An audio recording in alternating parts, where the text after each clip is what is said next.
출애굽기 19장 전반부에 하나님께서는 이스라엘 자손에게 시내 광야 장막을 치게 하시고 언약 체결 준비를 명령하시게 됩니다. 곧 하나님께서 모세를 통해 이스라엘 자손에게 명령할 말씀을 주신 것입니다. 출애굽기 19장 5절 6절에 그 유명한 말씀이 기록되어 있는 것이죠. 너희가 내 말을 잘 듣고 내 언약을 지키면 너희는 모든 민족 중에서 내 소유가 되겠고 너희가 내게 대하여 제사장 나라가 되며 거룩한 백성이 되리라. 아멘.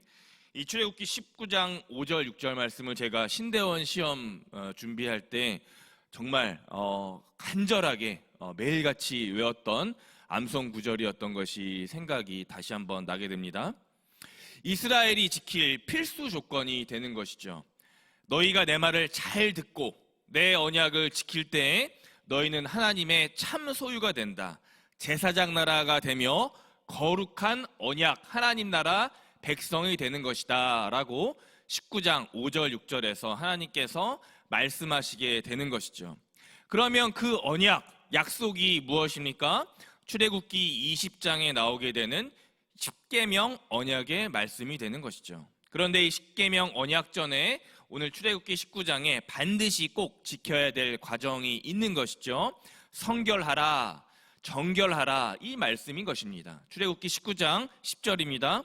여호와께서 모세에게 이르시되 너는 백성에게로 가서 오늘과 내일 그들을 성결하게 하며 그들에게 옷을 빨게 하고. 아멘. 셋째 날 시내산에 하나님이 강림하시기 전에 첫째 날, 둘째 날 이틀 동안 너희 몸과 마음을 그리고 옷을 정결하고 성결하게 하여라. 이것이 출애굽 언약을 주시기 전에 하나님께서 모세를 통해 이스라엘에게 주신 사전 준비 사항이 되는 것이에요. 왜 이스라엘은 성결하게 첫째 날, 둘째 날 이틀 동안 사전에 하나님 앞에 정결하게 신부와 같이 준비되어야 하는 것인가? 출애굽기 19장 6절에 보니까 거룩한 하나님 나라의 거룩한 백성의 시민은 바로 성결하기 때문입니다. 하나님의 소유, 제사장의 나라, 시민, 또 거룩한 백성 되려면 반드시 성결해야 되는 것이에요. 그렇다면 또 왜 하나님의 소유된 백성은 성결함이 요구되는 것일까? 주 여호와 하나님 자체 그분 성품이 성결하시고 정결하시기 때문인 것입니다. 한 가정의 일원이 또 한 지역의 시민이 한 국가의 국민이 된다라는 것은 그 가장의 또 시장의 대통령의 리더의 정체성을 따를 결심이 있다라는 거죠. 그 리더의 정체성을 따라가야 그 일원이 될 수가 있는 것입니다. 만약 그 통치자, 한 가정의 가장, 한 나라의 대통령 그 정체성을 거부하게 되면 그 지역에서, 그 가정에서, 그 나라에서 제외되고 마는 거예요. 하나님이 성결함을 요구하시는 것은 이스라엘을 자기 자녀로 삼으시려는 강력한 의지가 되는 것입니다. 오히려 더욱 이스라엘을 사랑하시려고 자기 소유, 자기의 자녀, 자기의 백성 삼으시려고 이렇게 오늘 모세에게 성결함을 명령하시고 있는 것입니다. 구체적으로 하나님은 모세에게 오늘 성결함과 거룩함에 대해서 다시 말씀하고 있습니다. 오늘과 내일 이틀 동안 성결하여라, 정결하여라, 그리고 옷을 깨끗하게 세탁하여라. 출애굽기 19장 14절 15절에 셋째 날까지 기다리라 라고 하나님께서 모세를 통해서 말씀하고 있는 것입니다. 이윽고 셋째 날 아침 하나님께서 시내산에 강림하시게 되죠. 그리고 오늘 출애굽기 19장 20절 말씀에 모세는 하나님의 명령에 순종하여 시내산에 오르게 됩니다. 하나님은 곧 모세에게 제사장과 백성들이 이곳에 오지 못하도록 엄히 경고하십니다. 산 주위에 경계, 울타리를 치게 하신 거예요.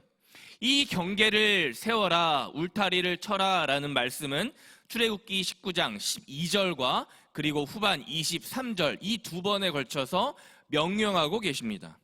우리는 창세기 11장 바벨탑 사건을 기억하고 있습니다. 범죄한 인간들이 신할 땅에 탑을 쌓기 시작한 그 아주 경거망동한 그 역사적 기록입니다. 오직 하나의 목적이 있었죠. 그들은 하나님의 주권을, 하나님의 능력을 시험하고 주권을 넘보기 시작한 거예요. 창조의 주권, 이 세상 통치의 주권, 그리고 앞으로 이 땅에 펼쳐질 하나님 구원의 주권, 이 핵심적인 세 가지 사항은 하나님에게만 철저하게 속한 주권인 것입니다. 마찬가지로 출애굽기 이스라엘 백성이 시내산에 오르는 것이 하나님을 향해 어떤 선한 일을 한다라는 동기 또 목적이라기보다는 하나님의 주권을 넘보고 침해하기 시작한 사악한 그 인간의 마음이 오늘 마음속에 포함이 되어 있는 것이죠. 그래서 경계를 세우라, 경계를 하나님께서 세운 것은 어찌 보면 당연한 것입니다.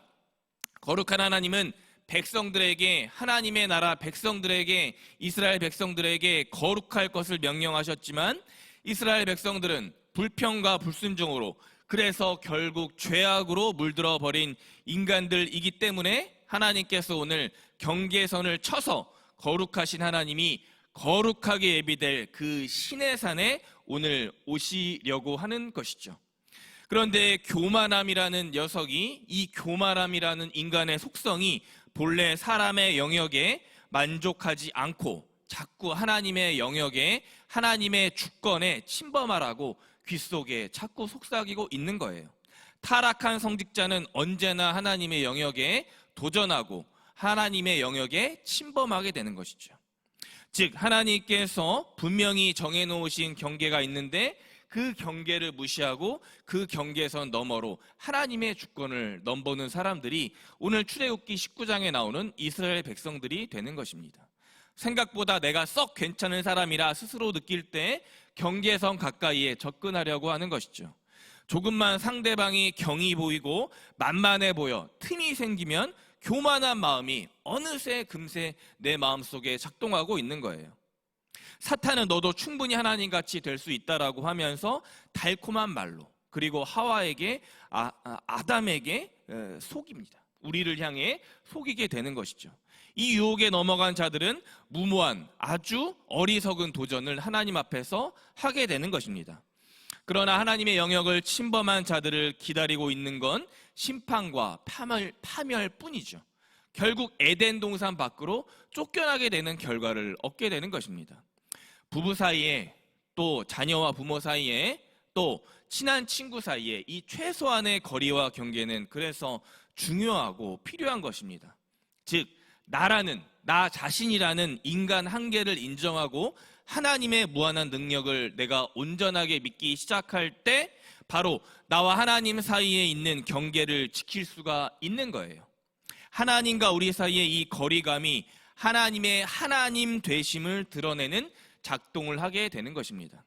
하나님과의 이 거리감을 통해 내가 얼마나 무가치하고 연약하고 약한 존재인지를 깨달아서 알게 되는 것입니다.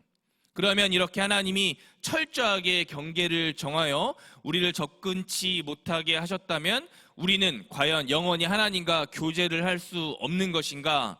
매우 슬픈 일이죠. 그러나 그렇지가 않습니다. 남편과 아내는 그 거리와 경계가 있지만 사랑하죠.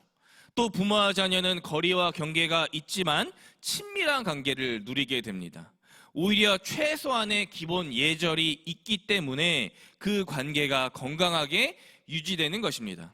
나아가 하나님은 그 간격을 좁히고 허물기 위해서 우리가 우리의 노력으로 온전히 다가갈 수 없기 때문에 대신 그분이 육신의 몸을 입고 이 땅에 오신 것입니다. 주 예수 그리스도를 통하여 사람의 죄악된 영역에 그리스도께서 친히 2000년 전에 이 땅에 오신 것이죠. 너무나도 영광스럽고 거룩하여 우리가 갈 수도 없기 때문에 하나님께서 하늘의 영광과 거룩을 친히 던져버리시고 친히 사람이 되셔서 인간의 영역으로 오늘 여러분과 제 마음속에 들어오게 되신 거예요. 우리를 못 오게 하셨지만 하나님 먼저 나를 찾아오셨다. 얼마나 다행인지 모르겠습니다. 그것을 우리가 십자가의 은혜다, 부활의 은총이다 라고 기억하고 있는 것입니다. 말씀을 맺겠습니다. 오늘 출애굽기 19장 24절 마지막에는 내가 그들을 칠까 하노라 라는 말씀이 기록되어 있습니다. 이 히브리적 말씀의 표현은 교만한 이스라엘 백성을 훈계하겠다라는 말씀 그 자체의 의미도 있지만, 오히려 우리를 더 나를 사랑하시려고 말씀하시는, 그리고 나타내시는 하나님의 사랑의 표현이 되는 것입니다. 비록 오늘 하루를 살아갈 때 당최 하나님을 만날 수가 없어, 하나님께로 갈 수가 없어, 하나님께로 가는 길이 경계선으로 막혀 있어 라고 내 마음속에 생각되더라도, 그 거룩하심 자체의 하나님은 친히 언약을 맺으시러 오늘 저와 여러분에게 오시는 분이십니다. 먼저는 십자가에서, 후로는 내 삶의 가장 힘겹고 고통스러운 상황에서 언약을 맺으시러, 약속을 맺으시러 오늘 먼저 손 내밀어 오시게 되는 것입니다. 그것을 에베소서 2장 14절에서는 이렇게 표현하고 있는 것이죠. 그는 우리의 화평이신지라 둘로 하나를 만드사 원수된 것 곧 중간에 막힌 담을 자기 육체로 허시고. 아멘.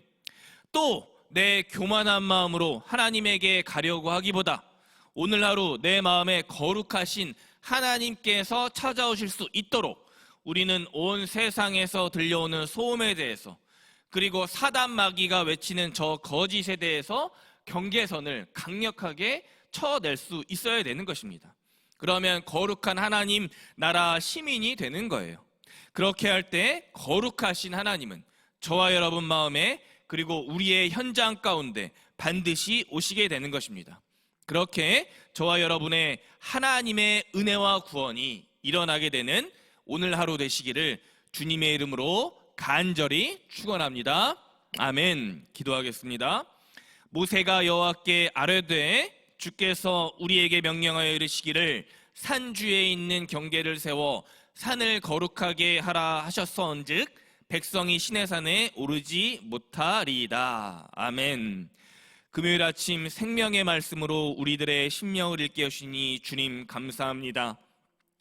출애굽기 19장 모세에게 경계를 엄히 치라 하신 하나님 말씀에 우리 모두 겸손하게 순종함으로 거룩하신 하나님의 성품을 따라가게 하여 주옵소서. 오히려 세상의 거짓들과 어둠과 저 사단 마귀의 거룩한 경계를 치는 하나님 나라 백성이 되게 하여 주옵소서. 그렇게 그 길로 우리를 인도할 주님을 찬양합니다. 우리를 죄에서 구원하신 예수 그리스도의 이름 부르며 간절히 기도드렸습니다. 아멘.